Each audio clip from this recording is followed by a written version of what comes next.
Alléluia tous mes frères et sœurs chrétiens célestes, j'espère que vous allez tous et tous bien.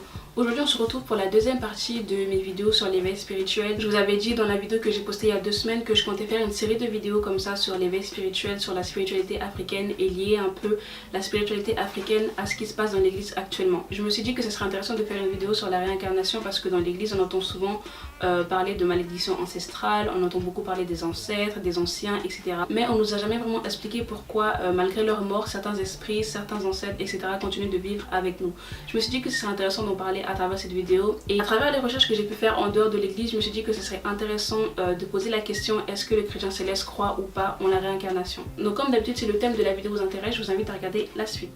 Donc pour moi, qu'est-ce que la réincarnation? La réincarnation, c'est le fait de croire qu'après notre mort, notre esprit ne meurt pas, c'est-à-dire que notre esprit va venir se transformer, s'incarner en une autre personne ou en un animal, et il s'incarne généralement dans le corps de quelqu'un qu'on connaît, donc quelqu'un qui a un lien avec nous ou quelqu'un de notre famille. Je tiens quand même à préciser qu'il y a une différence entre l'âme et l'esprit. L'âme, on va dire, c'est quelque chose qui est propre à nous, c'est quelque chose qui nous appartient, tandis que l'esprit, ça peut venir d'un animal ou d'une personne extérieure à notre vie. C'est pour ça que parfois on dit que notre esprit est ailleurs, parce que l'être humain est constitué d'un corps et d'un âme, mais parfois l'esprit qui est en lui n'est pas son propre esprit, c'est l'esprit de quelqu'un d'autre ou l'esprit d'un animal. Si je fais cette vidéo, c'est pour aider certains à comprendre et à combattre un petit peu les esprits impurs qui sont encore en eux, parce que c'est un gros fléau dans notre église. C'est vraiment important de comprendre que parfois, malgré nous, on est habité par des esprits impurs, des esprits ancestraux, des esprits qui nous empêchent d'évoluer spirituellement. Et à travers cette vidéo, on va essayer de comprendre comment s'éloigner de ces esprits-là et comment les combattre par la prière. Donc comme d'habitude, j'essaie toujours de m'appuyer sur la Bible et de m'appuyer sur mes connaissances que j'ai acquéries en dehors de l'église. Et en lisant la Bible un petit peu, je me suis rendu compte qu'on parlait pas vraiment de la réincarnation. La Bible fait souvent référence à la coexistence de 2 esprits ou de plusieurs esprits dans le corps d'une personne, mais pas de la réincarnation à proprement parler. Mais ce que j'ai remarqué en lisant la Bible, c'est qu'il existe 2 formes de coexistence entre les esprits anciens et les nôtres. La première forme de coexistence que j'ai remarqué lorsque je lisais la Bible, c'était la coexistence sous forme de l'alliance que Dieu avait scellée avec les hommes.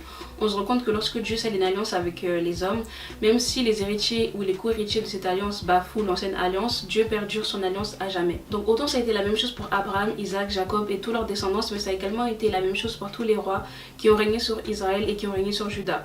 Même s'ils bafouaient les commandements de Dieu et ses préceptes, et même s'ils allaient à l'encontre de la volonté de Dieu, Dieu faisait quand même perdurer son alliance avec eux et avec leurs descendants. Donc étant donné que nous sommes les descendants des personnes avec qui Dieu a fait alliance dans le passé, on devient automatiquement héritier de la promesse. Donc on peut pas parler de réincarnation au sens propre. La réincarnation, c'est comme si elle se faisait sous forme d'alliance. Donc puisque nos ancêtres ont scellé une alliance avec Dieu dans le passé, leur esprit à eux et l'esprit de Dieu coexistent avec le nôtre tout au long de notre vie. Et ça, c'est un petit peu différent d'une alliance, mais si par exemple on prend l'exemple d'Élie et de son serviteur Élisée, on se rend compte qu'après son enlèvement, qu'on voit dans 2 Rois 2 verset 15, l'esprit d'Élie se repose sur l'esprit d'Élisée. Là encore une fois, on ne peut pas parler de réincarnation au sens propre, mais on peut dire qu'il y a une coexistence entre l'esprit d'Élie et l'esprit de son serviteur Élisée. La deuxième forme de coexistence que j'ai pu remarquer lorsque je lisais la Bible, c'était la coexistence sous forme de malédiction de Dieu. Donc contrairement à l'alliance qui perdure de génération en génération, mais lorsque Dieu maudit également, cette malédiction se perdure aussi de génération en génération. Et je vais prendre l'exemple de la première femme que Dieu a mis sur terre, qui était Ève. On apprend dans le livre de Genèse chapitre 4 qu'après sa désobéissance à Dieu, Dieu châtie Ève et la maudit, et on se rend compte que cette malédiction ne s'est pas arrêtée à Ève ou aux enfants qu'elle a eu, mais ça a été une malédiction perpétuelle qui s'est répandue sur l'ensemble des femmes de la terre et l'ensemble de l'espèce de sexe féminin. Donc autant quand Dieu fait une alliance avec un peuple ou une personne, son esprit se déverse sur cette personne-là ou sur ce peuple-là, et du coup sur la descendance que le peuple ou cette personne-là aura par la suite. Mais on se rend compte également que lorsque Dieu maudit, cette malédiction-là ne se repose pas seulement sur la personne ou sur le peuple, mais qu'elle accompagne non seulement cette personne-là ou ce peuple-là durant toute leur vie, mais elle touche également la descendance de ce peuple-là ou la descendance de cette personne-là. La troisième chose dont j'aimerais parler dans cette vidéo, c'est tout ce qui est spiritualité africaine et ce que nous dit la spiritualité africaine, la spiritualité ancestrale, en tout cas qui vient d'Afrique, sur tout ce qui est réincarnation, coexistence d'esprit, etc. Donc après m'être renseigné un peu, je me suis rendu compte que dans la spiritualité africaine, dans tout ce qui est animisme, pratique du vaudou, etc., on se rend compte qu'il y avait un véritable culte aux ancêtres. Donc ce culte aux ancêtres va se faire sous forme de sacrifices d'animaux, de sacrifices d'êtres humains, de sacrifices charnels, d'échanges entre par exemple une personne morte ou une personne vivante, d'échanges de malédictions entre une personne et un objet, etc. Le but c'était de rendre un véritable hommage aux ancêtres, de leur rendre un culte, de les invoquer dans le but d'obtenir une protection, une bénédiction, une assistance dans la vie professionnelle, dans la vie sociale, dans la vie familiale, etc.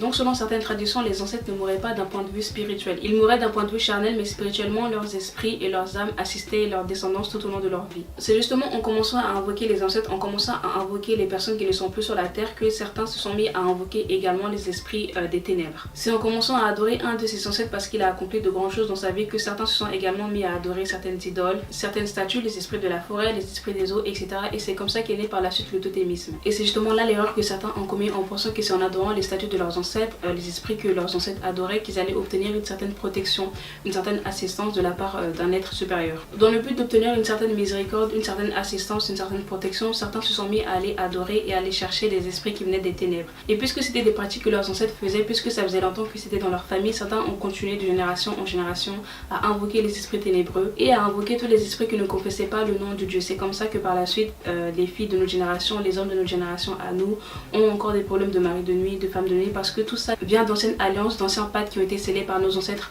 avec les esprits des ténèbres. Donc quand on regarde à la base, quand on regarde d'où ces esprits-là viennent, quand on regarde pourquoi ils sont encore présents dans nos vies, on se rend compte que nos ancêtres pensaient que c'était quelque chose de positif et que c'était quelque chose qui allait nous apporter du bien, alors que lorsque l'église est descendue sur cette terre, il y a eu un véritable combat entre justement l'esprit de Dieu et l'esprit des ténèbres. Et encore une fois, c'est pour ça qu'à l'heure actuelle et de nos jours, certains chrétiens célestes souffrent de cette coexistence entre l'esprit de Dieu et l'esprit malin. Et c'est pour ça que jusqu'à aujourd'hui, leur vie spirituelle n'est pas tout à fait stable. Donc pour faire un petit bilan, je voulais juste faire remarquer qu'on ne naît pas seul, on ne naît pas en étant vide, mais on est en étant accompagné d'une alliance, de certains pactes que nos ancêtres ont fait, nos parents ont fait, que ce soit avec Dieu ou avec l'autre. Donc autant si c'est avec Dieu, ça sera positif pour nous, autant si c'est avec le malin, ça sera encore plus difficile pour nous. Le seul moyen de se détacher de ces esprits-là et de se détacher de ces alliances-là, c'est d'avoir la foi en Jésus-Christ et d'être ferme dans la prière. La Bible nous dit que lorsqu'on devient chrétien, lorsqu'on se baptise et lorsqu'on accepte Christ en tant que sauveur, en tant que Seigneur, non seulement on n'est plus esclave du péché, mais on est également affranchi de tous ces pactes, de toutes ces alliances qui ont été faites dans le passé par nos parents, nos grands-parents, nos ancêtres, que ce soit de une génération ou que ce soit de 10 générations dans le passé. C'est vraiment important de faire régulièrement des prières de combat, des prières de délivrance, des prières de proclamation du divorce entre vous,